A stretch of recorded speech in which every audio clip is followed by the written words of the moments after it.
नमस्कार दोस्तों, स्वागत है आपका फोकस एजुकेशन के इस यूट्यूब चैनल पर।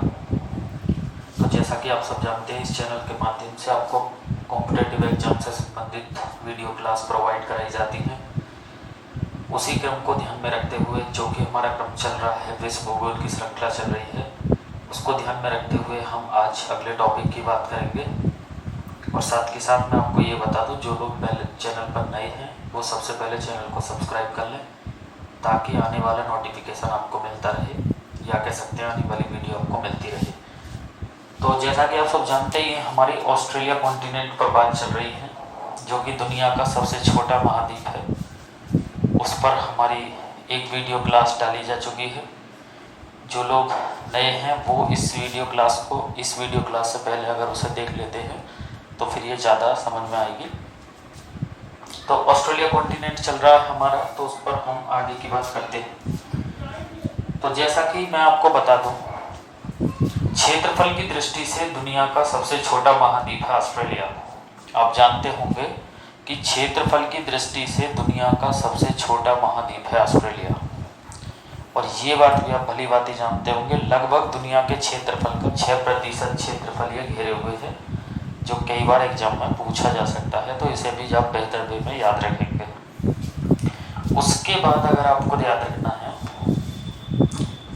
अगर देशों की गणना की दृष्टि से देखें, मतलब कि क्षेत्रफल की दृष्टि से, तो आप जानते होंगे क्षेत्रफल की दृष्टि से दुनिया का, ध्यान से सुनना है, क्षेत्रफल की दृष्टि से दुनिया का ऑस्ट्रेलिया छठा सबसे बड़ा देश है।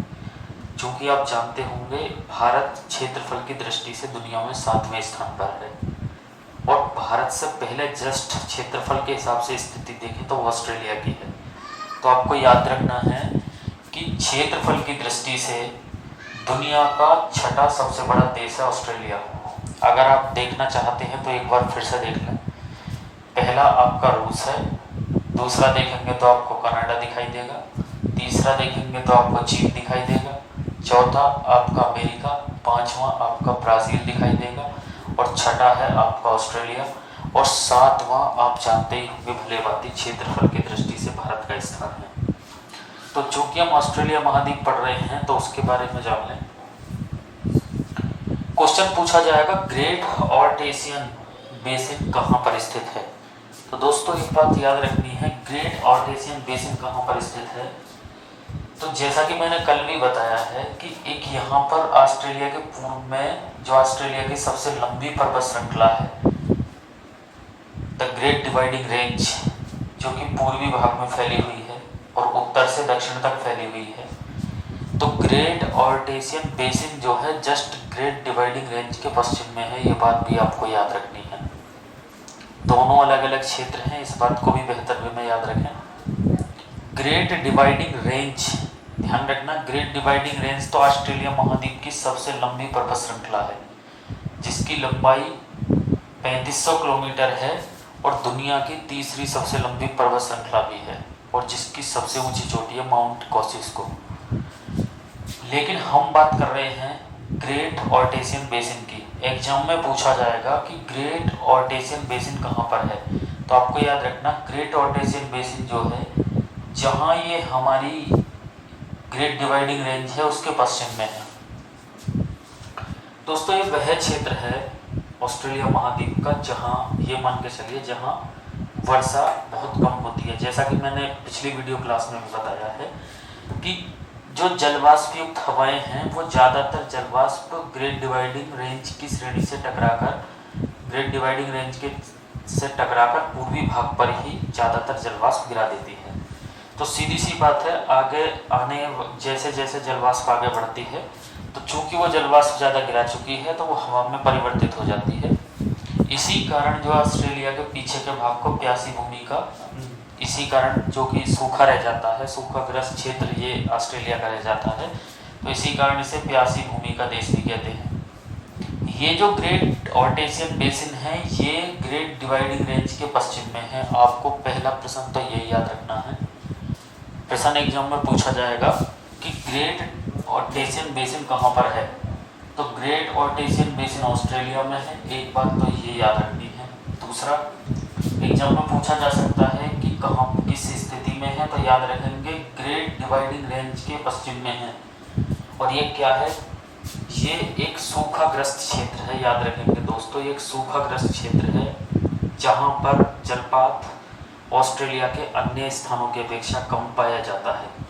इसी कारण ये ग्रेट ऑर्टेशियन बेसिन जो है ये मरुस्थल का रूप ले चुका है। इसी कारण एक एग्जाम में क्वेश्चन पूछा जाएगा कि ग्रेट ऑस्ट्रेलिया का सबसे बड़ा मरुस्थल कौन सा है, तो आप याद रखेंगे ग्रेट विक्टोरिया मरुस्थल। ग्रेट विक्टोरिया मरुस्थल ऑस्ट्रेलिया का सबसे बड़ा मरुस्थल है जो ग्रेट ऑर्टेशियन बेसिन के पश्चिम में है। सीधा प्रश्न एग्जाम में पूछा जाएगा, ग्रेट विक्टोरिया मरुस्थल किस महाद्वीप का मरुस्थल है, तो आप याद रखेंगे पहले तो ऑस्ट्रेलिया महाद्वीप का है। और ऑस्ट्रेलिया महाद्वीप का सबसे बड़ा मरुस्थल कौन सा है, तो आप याद रखेंगे ग्रेट विक्टोरिया मरुस्थल ऑस्ट्रेलिया महाद्वीप का सबसे बड़ा मरुस्थल भी है। याद रखेंगे यहाँ पर मुख्य तौर पर रेत की पहाड़ियाँ और समतल मैदान टाइप इलाका पाया जाता है, तो ये भी बात आपको याद रखनी है। उसके बाद मैं कुछ अन्य मरुस्थल की आपको नाम लिखाऊंगा, वो केवल आप नोट कर लें, क्योंकि एग्जाम में क्या पूछा जाएगा, एग्जाम में सीधा सीधा पूछा जाएगा कि ग्रेट सैंडी मरुस्थल कहाँ पर है, तो आप याद रखेंगे ग्रेट सैंडी मरुस्थल ऑस्ट्रेलिया में है। प्रश्न पूछा जाएगा एग्जाम में कि तनामी मरुस्थल कहाँ पर स्थित है, तो आप याद रखेंगे तनामी मरुस्थल ऑस्ट्रेलिया में स्थित है। प्रश्न पूछा जाएगा सिम्पसन मरुस्थल कहाँ पर स्थित है, तो आप याद रखें सिम्पसन मरुस्थल ऑस्ट्रेलिया महाद्वीप में स्थित है। और प्रश्न पूछा जाएगा गिब्सन मरुस्थल कहाँ पर स्थित है, तो आप याद रखेंगे गिब्सन मरुस्थल ऑस्ट्रेलिया में स्थित है। तो मेरा कहने का मतलब ये है कि ग्रेट डिवाइडिंग रेंज जो थी, जो ऑस्ट्रेलिया के सबसे लंबी पर्वत श्रृंखला है, उसके जस्ट पश्चिम वाले भाग को, उस सूखेग्रस्त भाग को जहाँ पर वर्षा कम होती है, उसे ग्रेट ऑर्टेशियन बेसिन कहा जाता है। इसका मतलब Great Artesian Basin Great Dividing Range के पश्चिम में है, याद रखना है। और ये चूंकि इस हिस्से में ऑस्ट्रेलिया के में जलपात अन्य स्थानों की अपेक्षा कम होता है। और ये बात आप जानते होंगे कि पृथ्वी का ऐसा भूभाग जहाँ पर वर्षा 25 सेंटीमीटर वार्षिक से कम होती है, तो उस स्थान को डेजर्ट की श्रेणी में गिन लिया जाता है। तो इस बात को भी आप याद रखेंगे। तो ये हिस्सा इसका मरुस्थलीय हिस्सा है ऑस्ट्रेलिया का, जो कि पश्चिमी भाग में है। तो याद रखेंगे सैंडी मरुस्थल, तनामी मरुस्थल, गिब्सन मरुस्थल और सिम्पसन मरुस्थल ऑस्ट्रेलिया में देखने को मिलते हैं। अगर हम बात करते हैं कि ऑस्ट्रेलिया महाद्वीप का सबसे बड़ा द्वीप कौन सा है, तो जैसा कि आप यहाँ देखेंगे तो ऑस्ट्रेलिया महाद्वीप का सबसे बड़ा द्वीप दिखाई देगा जिसका नाम है तस्मानिया। और इस तस्मानिया के बराबर में ही एक तस्मान सागर भी है, वो भी आपको याद रखना है। तस्मानिया द्वीप जो है वो ऑस्ट्रेलिया का सबसे बड़ा द्वीप है और इसके बीच में एक बॉस जल संधि है, या कह सकते हैं बॉस स्ट्रेट है, जो तस्मानिया को ऑस्ट्रेलिया से अलग करती है।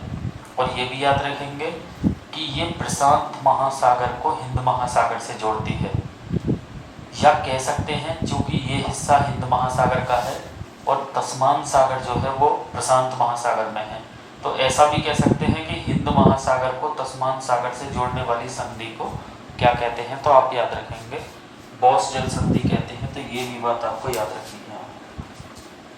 उसके बाद अगर हम बात करें ऑस्ट्रेलिया की झीलों की, तो ऑस्ट्रेलिया की जो महाद्वीप की सबसे बड़ी झील है वो है आयर झील, जैसा कि आप यहाँ देखेंगे स्पष्ट दिखाई देगी, एग्जाम में पूछी जा सकती है। वहीं कुछ अन्य झीलों के मैं नाम बताऊंगा, उन्हें आप नोट करके याद कर लें। जैसे कि एग्जाम में पूछा जाएगा आपसे रोटो मेहाना झील कहाँ पर है, तो आप याद रखेंगे ऑस्ट्रेलिया कॉन्टिनेंट में है लेकिन न्यूजीलैंड में है, ये भी बात याद रखनी है। उसके बाद अगर हम नेक्स्ट बात करें तो बाइक रेमुआना झील कहाँ पर है, तो पहले स्टेप में याद रखें कि ऑस्ट्रेलिया महाद्वीप में स्थित है, लेकिन अगर कंट्री पूछा जाता है तो याद रखेंगे न्यूजीलैंड में स्थित है। ताउपे एग्जाम में पूछा जाएगा ताउपे झील कहाँ स्थित है, तो फिर से याद रखना है ऑस्ट्रेलिया महाद्वीप में स्थित है, लेकिन ध्यान रखना है ये जब ताउपे झील है वो न्यूजीलैंड की सबसे बड़ी झील भी है। इन दो प्रश्नों को आप बेहतर वे में याद रखें। ऑस्ट्रेलिया महाद्वीप की सबसे बड़ी झील आयर झील है जो कि ऑस्ट्रेलिया में है, और न्यूजीलैंड की सबसे बड़ी झील है ताउपे झील, जो कि न्यूजीलैंड में, ये बात भी आपको याद रखनी है। उसके बाद पूछ लिया जाएगा बंका झील कहाँ पर स्थित है, तो आप याद रखेंगे बंका झील भी न्यूजीलैंड में स्थित है। कई बार प्रश्न इस तरीके से बन सकते हैं। और ये शायद आप जानते होंगे कि झीलों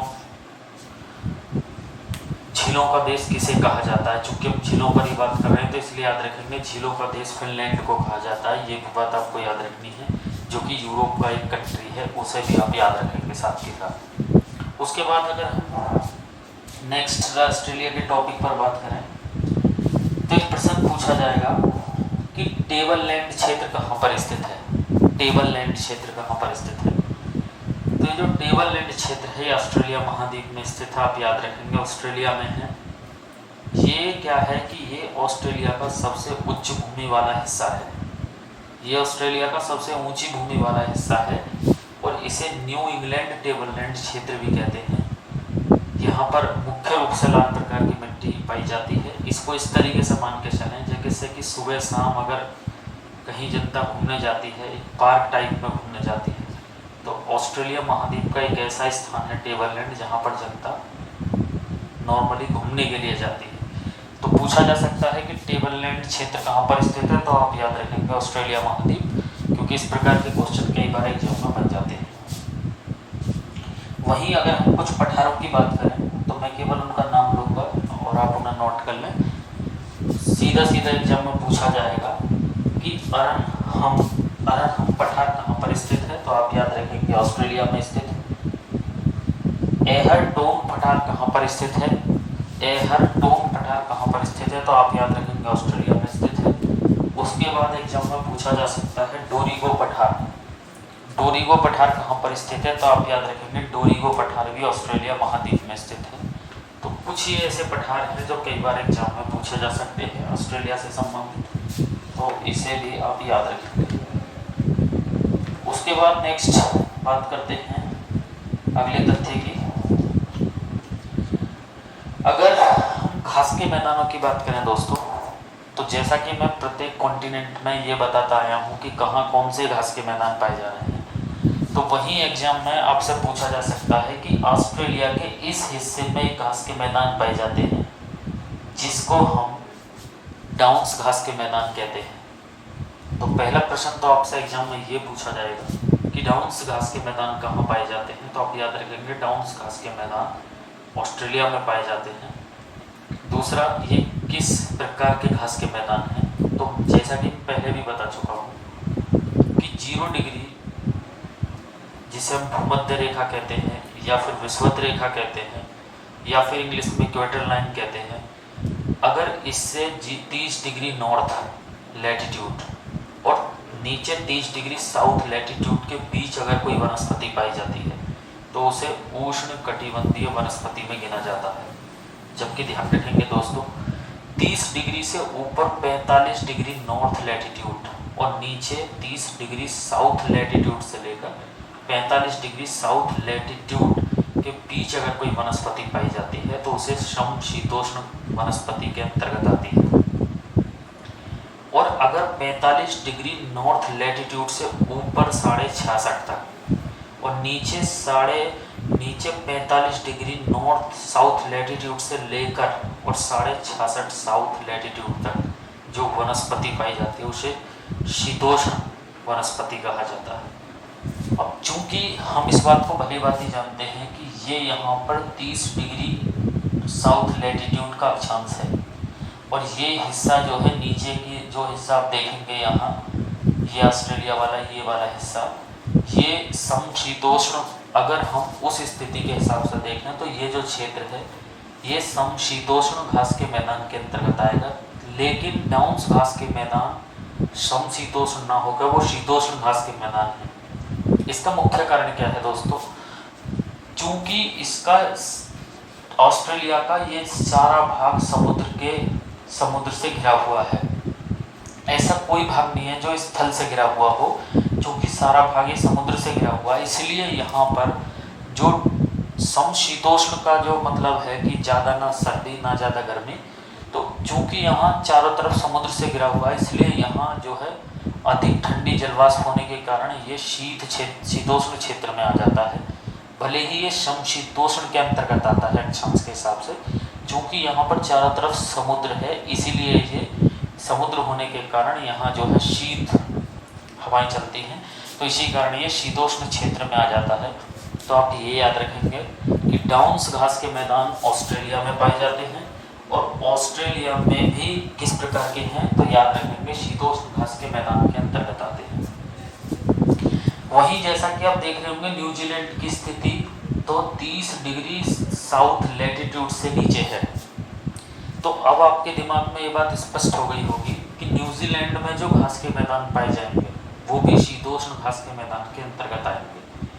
तो न्यूजीलैंड में जो घास के मैदान पाए जाते हैं उनको कैंटरबरी घास के मैदान कहा जाता है। याद रखेंगे, प्रश्न पूछा जा सकता है एग्जाम में कि कैंटरबरी घास के मैदान कहाँ पाए जाते हैं। तो कैंटरबरी घास के मैदान न्यूजीलैंड में पाए जाते हैं। और ये किस प्रकार के घास के मैदान हैं तो दोस्तों याद रखना है, ये शीतोष्ण घास के मैदान हैं जो शीतोष्ण घास के मैदान के अंतर्गत आते हैं।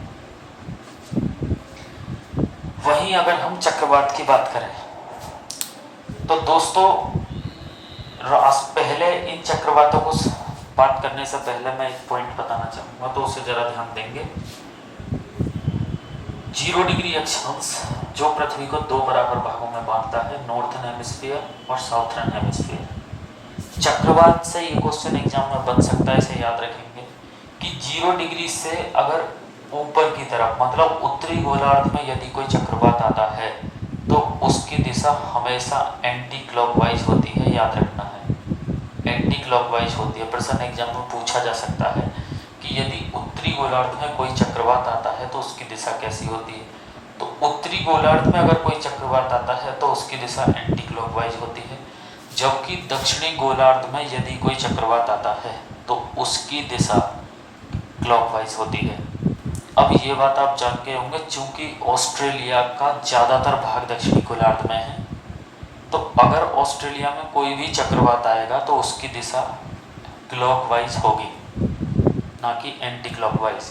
तो मेरा कहने का मतलब ये है, याद रखना है, विली विली नाम का तूफान प्रश्न एग्जाम में पूछा जाएगा कि विली विली जो तूफान है वो किस महाद्वीप में आता है, तो आप याद रखेंगे ऑस्ट्रेलिया। और ये किस प्रकार का चक्रवात है तो जैसा कि हम जानते हैं ये ऑस्ट्रेलिया के पश्चिमी और उत्तरी तट को प्रभावित करता है।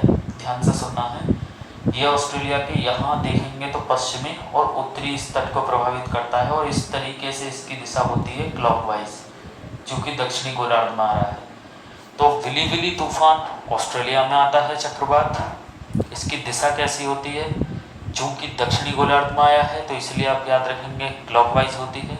और तीसरा, ये किस प्रकार का चक्रवात है, तो चूँकि ये 30 डिग्री साउथ लैटिट्यूड से ऊपर है, चूँकि ये 30 डिग्री साउथ लैटिट्यूड से ऊपर है, इसलिए ये उष्ण कटिबंधीय चक्रवात की श्रेणी में गिना जाता है। तो ये बात भी आपको याद रखनी है, कई बार प्रश्न एग्जाम में बन सकता है, तो इसको भी जरा याद रखेंगे।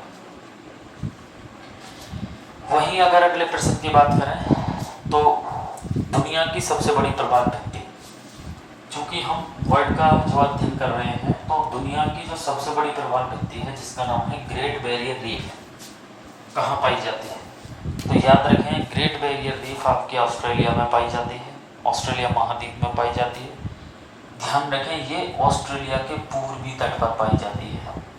कई बार कथन वगैरह का जो क्वेश्चन एग्जाम में आएंगे वहाँ से प्रश्न उठकर आ सकता है कि पूर्व में पाई जाती है पश्चिम में, तो आप याद रखेंगे ये ऑस्ट्रेलिया के पूर्व में पाई जाती है ग्रेट बैरियर रीफ। और यहाँ आप अच्छी तरीके से जान गए होंगे, चूँकि ऑस्ट्रेलिया के पूर्व में प्रशांत महासागर है, तो प्रश्न ये भी पूछा जा सकता है कि दुनिया की जो सबसे बड़ी प्रवाल भित्ति है जिसका नाम है ग्रेट बैरियर रीफ, वो किस महासागर में है, तो आप याद रखेंगे प्रशांत महासागर में है।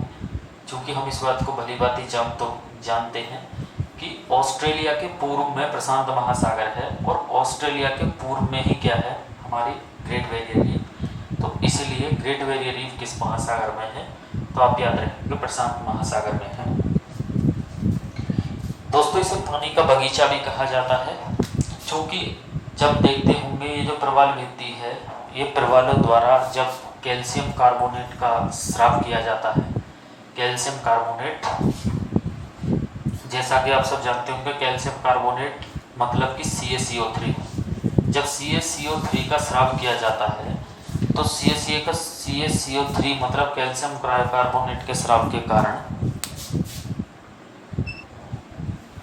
तो कैल्शियम कार्बोनेट जो है वो जब प्रवालों द्वारा कैल्शियम कार्बोनेट का स्राव किया जाता है, CaCO3 का स्राव किया जाता है, तो उसके कारण ये जो प्रवाल भित्ति पैदा होती है, तो चूँकि जो जिस समय पैदा हो जाती है तो उसके बीच में पानी स्पष्ट दिखाई देता है, तो इसी कारण इसे पानी का बगीचा भी कहते हैं। पूछा जा सकता है, याद रखना है। और ये बात आप भली भांति जानते होंगे, ये उत्तर में प्रशांत महासागर है, ये दक्षिण प्रशांत महासागर है। कई बार प्रश्न इस प्रकार भी एग्जाम में डीपली बन सकता है कि ऑस्ट्रेलिया की जो प्रवाल भित्ति है, जो दुनिया की सबसे बड़ी प्रवाल भित्ति है ग्रेट बैरियर रीफ, वो किस महासागर में है। ऑप्शन इस तरीके से सेट हो सकते हैं, A उत्तर महासागर, उत्तर प्रशांत महासागर, B दक्षिणी प्रशांत महासागर। तो उस स्थिति में आपको याद रखना है, चूंकि ऑस्ट्रेलिया लगभग दक्षिणी गोलार्ध में है, तो आप इस स्थिति को अपने माइंड में रखें। अगर आपके मैप माइंड में रहता है तो आप आराम से कर देंगे कि ये दक्षिणी प्रशांत महासागर में है, याद रखना है। प्रश्न एग्जाम में पूछा जा सकता है।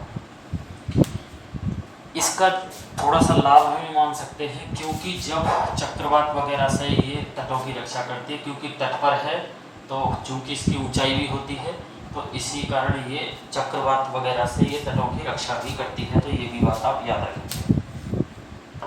उसके बाद दोस्तों अगर हम बात करते हैं नेक्स्ट अगले तथ्य की, तो ऑस्ट्रेलिया से संबंधित कुछ ऐसे तथ्य जैसे कि गेहूं ऑस्ट्रेलिया की प्रमुख खाद्य फसल है, इसे भी आप याद रखेंगे।